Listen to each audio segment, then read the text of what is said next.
Please. Let's make sure everybody can see it. This is the photograph, I believe, that you took, your team took of the roof, the AGR roof. Yeah, that's the one.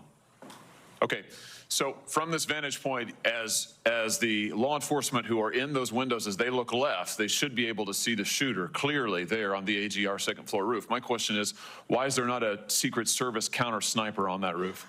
So, Senator, we're when we post up, our methodology is to look at things that can see in on our protectees so that they can provide that coverage. But why is there not a Secret Service counter sniper there with clear line of sight? That roof has a clear line of sight to the former president. Why didn't you put a Secret Service counter sniper there?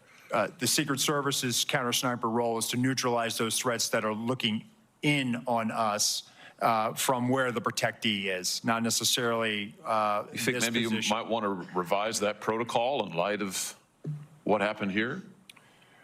They were protecting the principal, and I think the principal got shot. I understand that, sir. So do you think you might want to revise the protocol? Let me ask you this. Who was the lead site agent who made the decision to leave the AGR building completely outside of the security perimeter? Who was that? Senator, I cannot give you that name. This person is operational. They're still doing investigations. They're still doing protective visits. Have they been relieved of duty?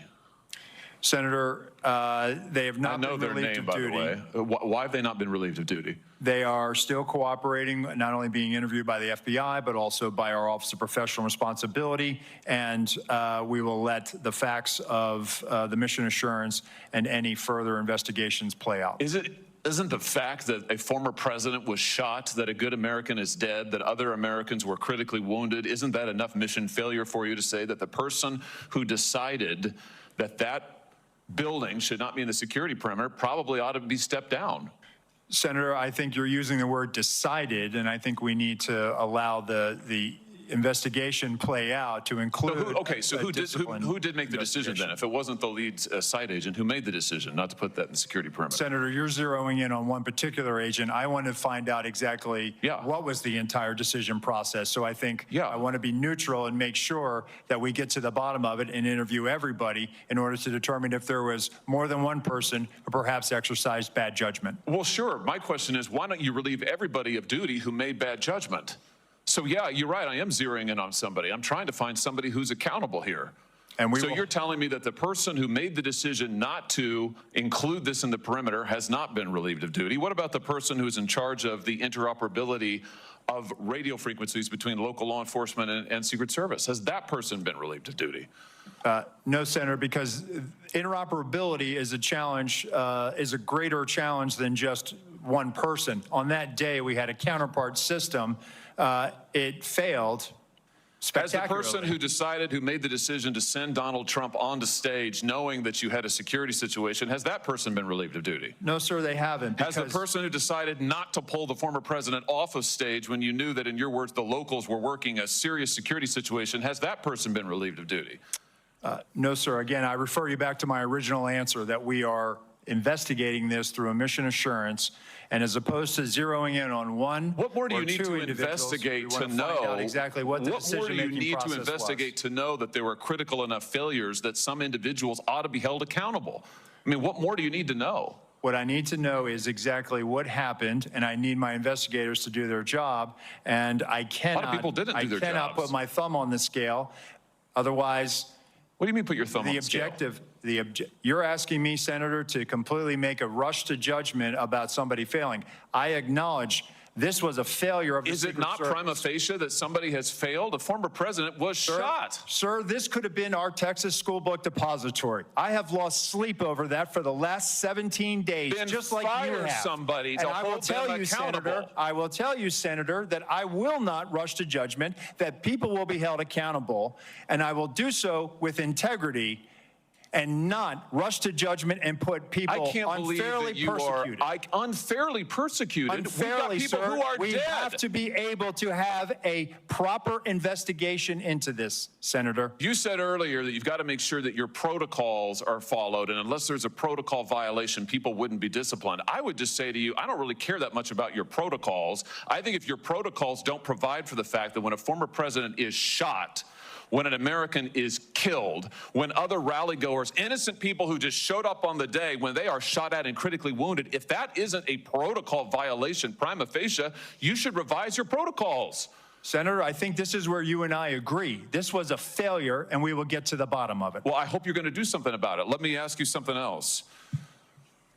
The Real Clear Politics reports this morning that you were directly involved in denying additional security resources and personnel, including counter snipers, not just to this event, but over the last 2 years, that President Trump's team repeatedly asked for these additional resources, and you personally were involved in denying them. Is that true? Senator, as I stated earlier, that is not true. So you never denied any resources to former President Trump's team?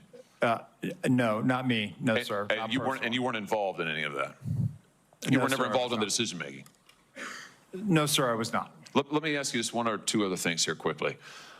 Well, whistleblowers tell me that, in fact, law enforcement were stationed to be on that roof and that law enforcement abandoned their post because it was too hot. Is that accurate?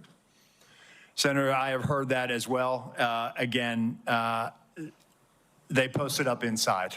And I think moving forward, as I said earlier, we're going to ensure that state and local counter snipers are on roofs. But do you know if someone was supposed to be on the roof? Do you know if someone was in fact? That's what the whistleblowers tells me. That may or may not be accurate. Do you know that to be the fact? Was somebody posted to the roof, local law enforcement or whomever? I do not know that to be a fact. Well, can I ask you why you don't know that? Again, Senator, we are looking at this, and they should have been on that roof. And the fact that they were in the building is something that I'm still trying to understand. I just want to express my frustration, Director, that 17 days or whatever it's been, that whistleblowers are telling us more than you are, and you don't know, you haven't ascertained if there was supposed to be law enforcement on the roof. That seems like a pretty basic fact. I'm also told that local law enforcement suppliers offered the Secret Service drones, and you declined them.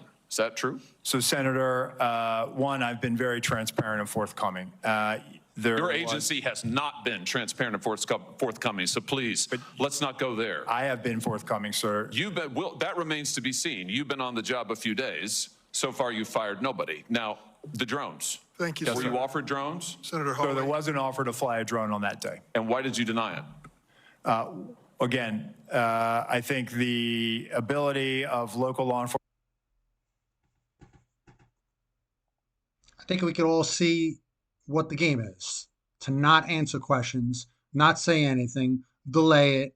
And if he doesn't know what's going on after 17, 18 days, and there's still no report and no one's been fired, we know they're playing the little intel game of bury it in time. Nothing's going to happen. And when you have Deep State Johnson, who appoints a committee to investigate the shooting, and he fills them with rhinos who hate Trump, which he just did, we know the fix is in. This is BS. And there's another shooter out there, and who knows how many others that they have out there that are going to be taking a shot at Trump very shortly. Dude, this country's in trouble. If we don't get Trump in office, we don't have a country like Trump says.